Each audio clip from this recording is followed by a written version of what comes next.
Perkenalkan, nama saya Priska Samiati Selitung dengan NPM 14/10.10.2003. Di sini saya akan menjelaskan pengukuran vibrating sampel magnetometer atau FSM sebagai syarat atau UTS mata kuliah pengukuran sifat magnetik.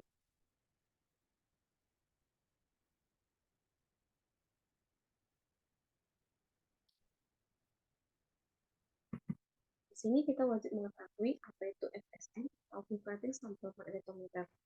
Vibrating sampel magnetometer ditemukan oleh Seymour Honor pada tahun 1955 di laboratorium Nicole MIT, yang mana vibrating sampel magnetometer atau FSM adalah salah satu jenis peralatan yang digunakan untuk mengetahui dan mempelajari sifat magnetik bahan, di mana karakterisasi dengan FSM menghasilkan informasi mengenai besaran-besaran sifat magnetik sebagai akibat perubahan medan magnet luar yang digambarkan dalam kurva histeresis.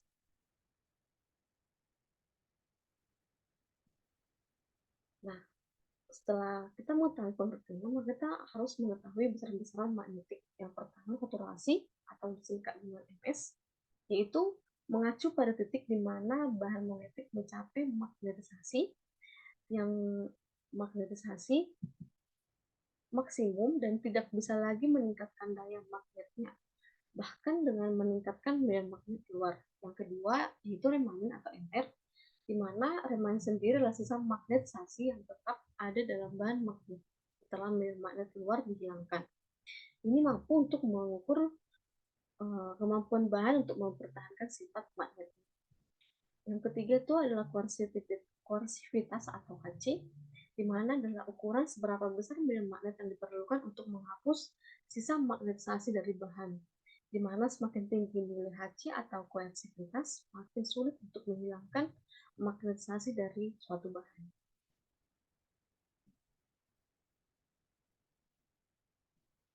Yang keempat itu induksi saturasi atau BS, di mana induksi magnetik maksimum yang dapat dicapai oleh bahan sebelum mencapai titik saturasi.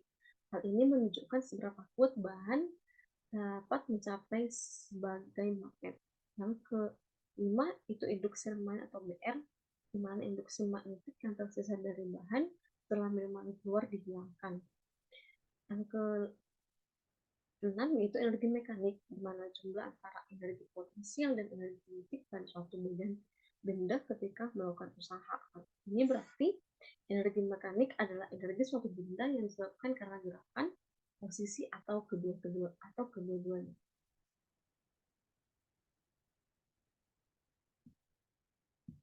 Di sini kita akan mengetahui alat magneto vibrating sample magnetometer.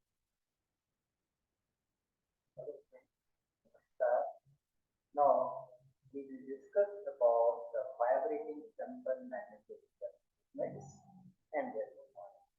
Thus, the equipment is a vibrating magnetometer. Berikut ditampilkan alat vibrating sample magnetometer, cara memasukkan sampel hingga hasilnya. Sample from magnetic measurements, and they are connected to a screen where we can see their results. Now, first you start from this is a sample. Ini adalah tempat kita memasukkan sampel pada alat FSM.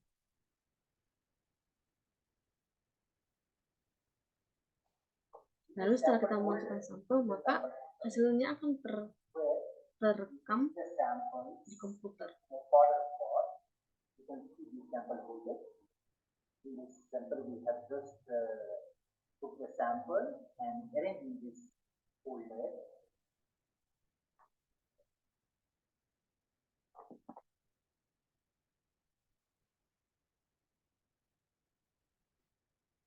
We see here how the sample folder is to be arranged in the magnetometers. Now, with this sample was put the material maybe on.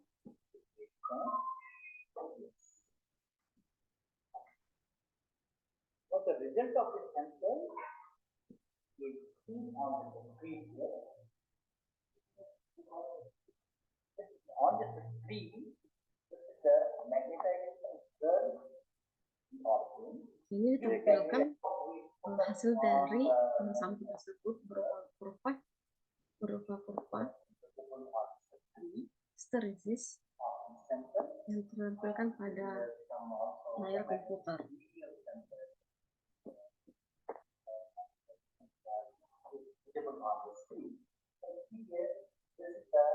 Saturation magnetization of the material, and when the maximum value of applied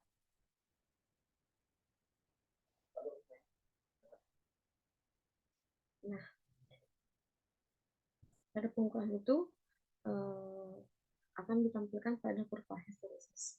Kurva histeresis adalah suatu kurva yang menggambarkan adanya 3 keadaan terjadi pada bahan magnetik, yaitu yang pertama magnetisasi, medan magnet eksternal, dan induksi magnetik.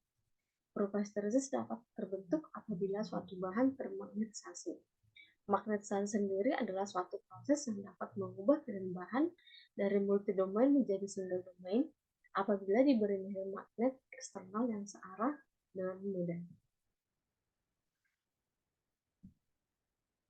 Berikut kurva magnetisasi.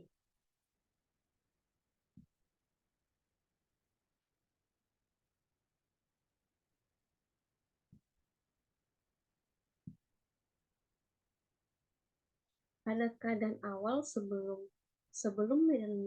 diberi medan magnet pada titik 0 ini diberikan medan eksternal atau H, sehingga pada posisi tertentu akan menghasilkan nilai saturasi, di mana pada saat sudah mencapai saturasi atau MS, maka berapapun nilai magnet luarnya,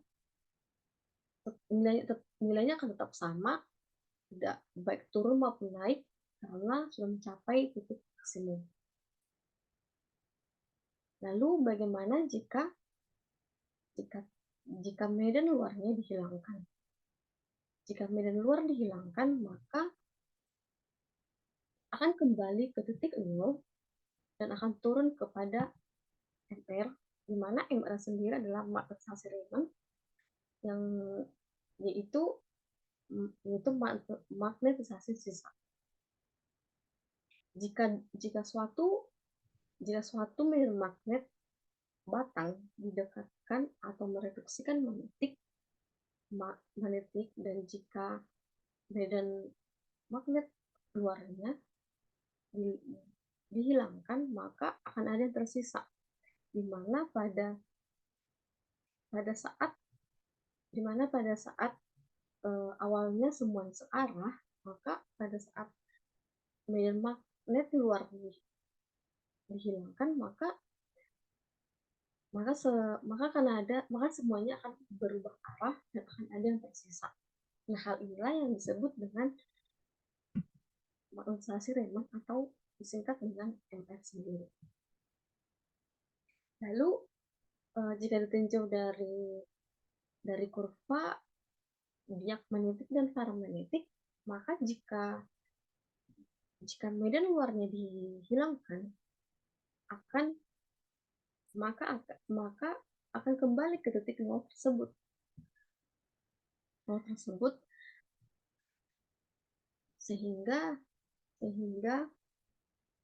Sedangkan pada MR sendiri memiliki titik tertentu yang menunjukkan bahwa adanya momen dipole magnetik yang tidak kembali ke semula, tapi arah momen magnetiknya cenderung keluar momen awal yang diberikan. Lalu setelah MR atau magnetisasi Riemann, terdapat HC, itu koersivitas, di mana koersivitas ini adalah medan magnet yang diperlukan untuk mengembalikan magnetisasi kembali ke 0. Nah, bila MR bernilai, nah maka pada material magnetik momen dipolnya tidak tidak kembali ke semula. Nah, bagaimana agar momen dipol tersebut kembali ke semula? Maka kita memerlukan gaya luar. Gaya luar tersebut yaitu Hc. Nah, Hc dilihat dari grafik berarah negatif. Kenapa negatif? Karena hal itu menandakan bahwa bahan tersebut telah kembali ke semula. Jadi dari kurva tersebut kita mengetahui bahwa dari kurva min Hc kita mengetahui bahwa kita memberikan momen magnetik sehingga Hc tersebut termagnetisasi. Nah, lalu kita pada saat momen magnetik bernilai negatif, maka otomatis arah dari yang lainnya itu akan berlawanan. Maka dari sini kita dapat menjelaskan bahwa saat Hc bernilai negatif, kita dapat menunjukkan bahwa kita memberikan arah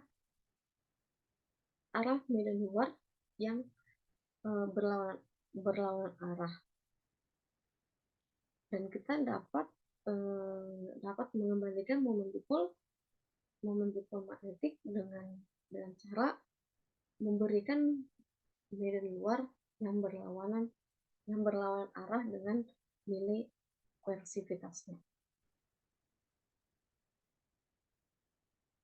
Nah, lalu ini untuk kurva B, yang mana pada kondisi awal titik C ini berbentuk di mana memiliki bentuk momen magnetik yang acak atau bisa disebut dengan demagnetisasi,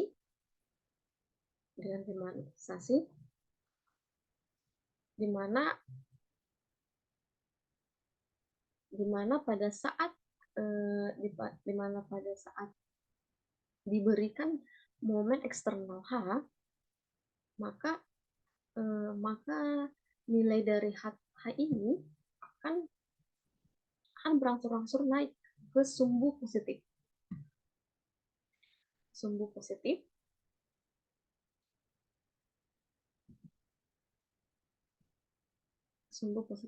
ini positif dengan kenaikan non linear. Sementara nilai dari induksi atau magnetisasi akan terbentuk pula. Dengan pemberian medan H, maka akan pemberian medan H secara terus-menerus, maka akan termagnetisasi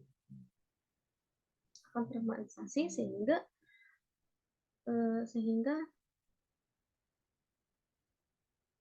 termagnetisasi saturasi atau mengalami titik jenuh.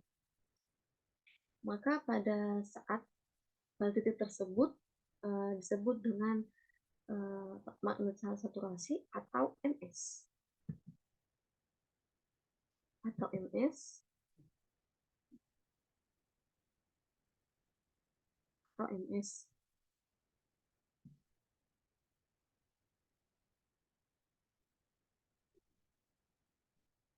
Lalu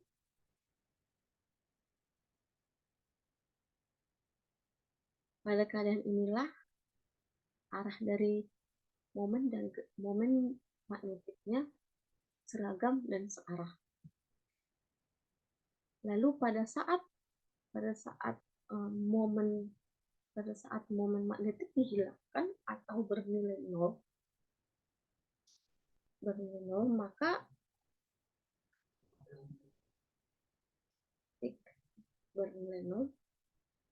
maka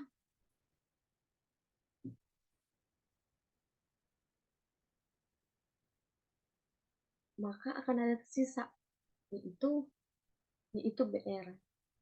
Pada sisa yaitu BR, atau disebut juga dengan MR, yaitu magnetisasi elemen. Nah, cara untuk menghilangkan sisa tersebut dilakukanlah dengan polarisasi, dengan perubahan polarisasi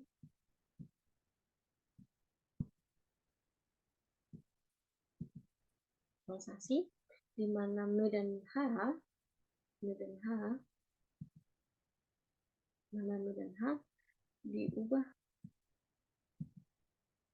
diubah menjadi ini,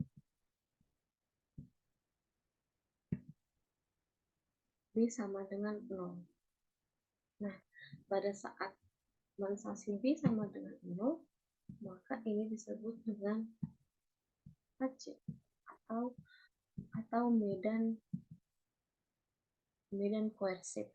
Nah, di mana pada saat B sama dengan 0 ini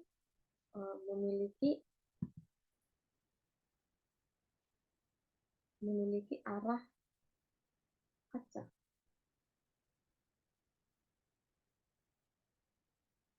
Nah, memiliki arah acak.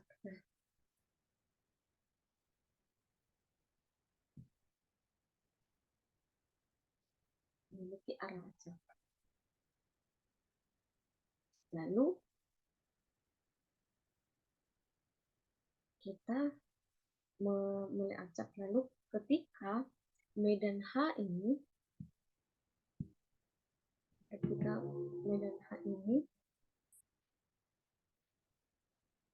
diperbesar ke arah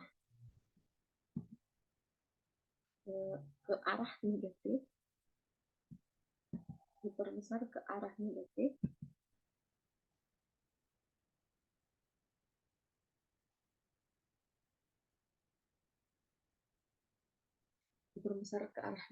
maka akan mengalami perubahan, yaitu MS, dan BS, di mana MS itu magnetisasi saturasi dan BS itu induksi saturasi, maka ini akan bernilai negatif. Hal ini ditandai dengan arah momen magnetik keduanya sudah seragam atau sama. Nah, lalu pada saat momen dipol dihilangkan atau bernilai 0, maka akan memiliki sisa, yaitu BR dan MR sendiri.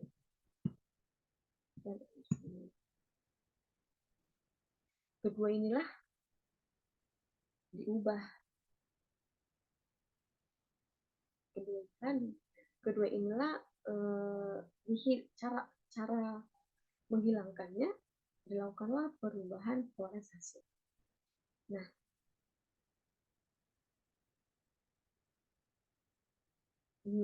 kenapa minus BR? Karena ke arah negatif. Minus HC karena momen magnetik atau momen eksternal H ke arah negatif atau arah negatif.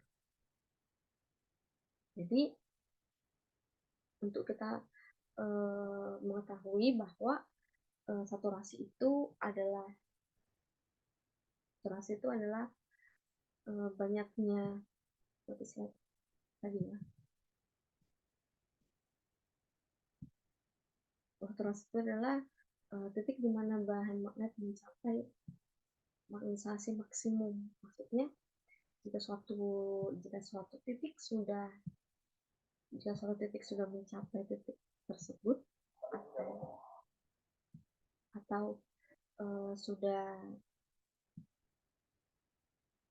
mencapai saturasi, maka berapapun nilai dari medan luarnya tidak akan bisa diubah karena sudah maksimum. Nah, dari sini juga kita mengetahui bahwa MR itu adalah sisa atau sisa magnetisasi. BR adalah induksi remanen atau sisa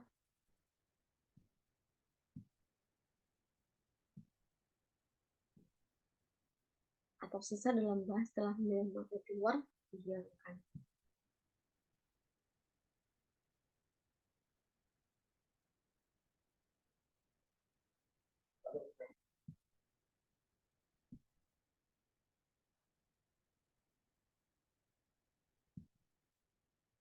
Nah,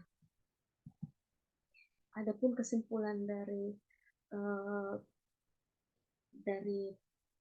PPT ini adalah bahwa kurva histeris dapat membuat kita mengerti bahwa kita bisa mengetahui besaran magnetik di saturasi atau MS, remaja atau MR, koersivitas atau Hc, energi magnetik atau M, dan induksi remaja atau BR, serta induksi saturasi atau BS.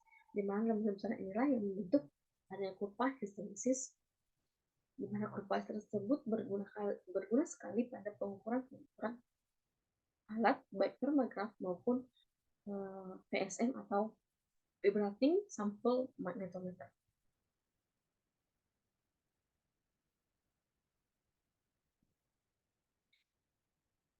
Sekian presentasi dari saya.